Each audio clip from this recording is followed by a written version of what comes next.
कहते हैं कि जुल्मी जब जब जुल्म करेगा, सत्ता के गलियारों से चप्पा चप्पा गूंज उठेगा इंकलाब के नारों से। दरअसल आज इन लाइनों को कहावत कह लो, शायरी कह लो या कुछ भी, लेकिन इन नारों का प्रयोग आम आदमी पार्टी जोरों शोरों से कर रही है, क्योंकि पार्टी के बड़े नेताओं की गिरफ्तारी हुई है और उसके बाद जब संजय सिंह को जमानत मिली, तो अब ऐसे में आज संजय सिंह ने प्रेस कॉन्फ्रेंस की और प्रेस कॉन्फ्रेंस के दौरान कई बड़े खुलासे किए। भारतीय जनता पार्टी के पर आरोप भी लगाते दिखे और साथ ही पार्टी के नेताओं की गिरफ्तारी पर बोलते दिखे। बताते चले कि आप नेता और राज्यसभा सांसद संजय सिंह ने शराब घोटाले के पीछे भाजपा का हाथ बताया है। उन्होंने कहा है कि सीएम अरविंद केजरीवाल को साजिश के तहत गिरफ्तार किया गया है। जांच एजेंसी ईडी ने टीडीपी सांसद मंगुटा रेड्डी और उनके पिता राघव रेड्डी पर दबाव डाल करके केजरीवाल के खिलाफ बयान दिलवाया है।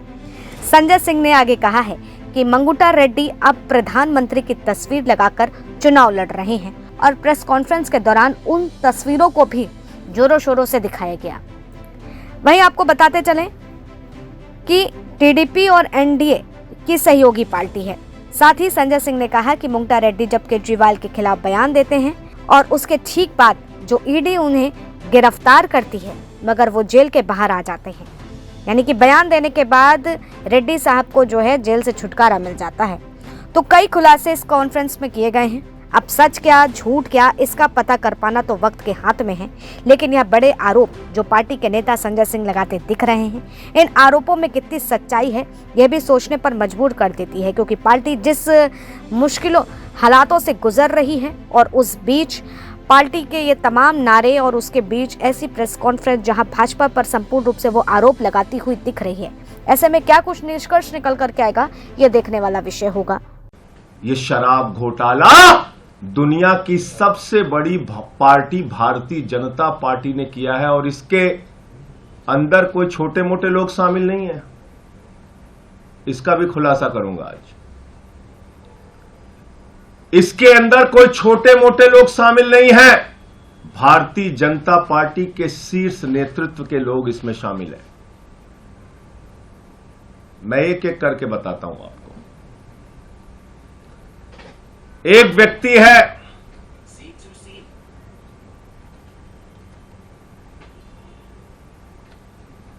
मंगुटा रेड्डी, जिसने कुल 7 बयान दिए, कुल 3 बयान दिए। उसके बेटे राघव मंगुटा ने 7 बयान दिए। बाप बेटे ने मिला के 10 बयान दिए और इस 10 बयान को पीछे जब उनसे पहले पूछा गया, 16 सितंबर को पूछा गया, ईडी के द्वारा पूछा गया कि क्या आप अरविंद केजरीवाल से मिले थे, जानते हैं, तो उसने उसी बात की सच्चाई को उजागर किया। जो बात सच थी, उसने कहा हां मैं मिला था, लेकिन चैरिटेबल ट्रस्ट की जमीन के मामले में मिला था। लेकिन उसके बाद उसके बेटे को राघव मंगुटा को गिरफ्तार किया जाता है। राघव मंगुटा को जेल के अंदर रखा जाता है, 5 महीने तक जेल में रखा जाता है और तब वो अपना बयान बदल देता है। 16 सितंबर पर पहली बार कार्रवाई होती है मंगुटा रेड्डी सांसद पर। रेड होती है 16 सितंबर 2022 को और 10 फरवरी तक लगातार उसको कहा जाता है बयान दो, बयान दो, बयान दो केजरीवाल के खिलाफ। वो बयान नहीं देता तो 10 फरवरी को उसके बेटे राघव मंगुटा को गिरफ्तार कर लिया जाता है और 10 फरवरी से लेकर 16 जुलाई तक 7 बयान लिए जाते हैं राघव मंगुटा के मंगुंटा रेड्डी सांसद के बेटे राघव मंगुंटा के कितने बयान? 7 बयान। 3 बयान बाप का, 7 बयान बेटे का। और उन 5 महीनों में जो 7 बयान वो देता है, उसमें भी पूछा जाता है 6 बयान में अरविंद केजरीवाल को जानते हो? अरविंद केजरीवाल ने कोई घोटाला किया है? अरविंद केजरीवाल पे कुछ बोलना है? उसने कहा नहीं नहीं नहीं, बिल्कुल नहीं। लेकिन 5 महीने की जेल के बाद वो टूट जाता है।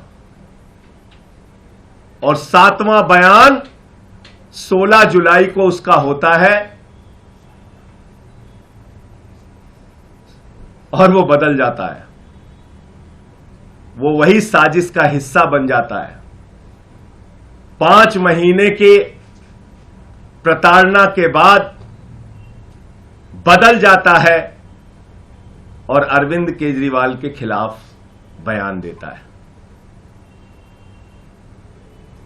लेकिन हैरानी की बात सबसे ज्यादा यह है कि ये 6 बयान और बाप के 2 बयान गायब कर दिए जाते हैं। 5 महीने की जेल के दौरान दिए गए बयान, ईडी कहती है इस पर हमें भरोसा नहीं है और उसको रख लिया अनरिलाइड अपॉन डॉक्यूमेंट्स। यानी ऐसा बयान जो केजरीवाल के खिलाफ नहीं था, उस पर की ईडी ने कहा हमें इस पे भरोसा नहीं है।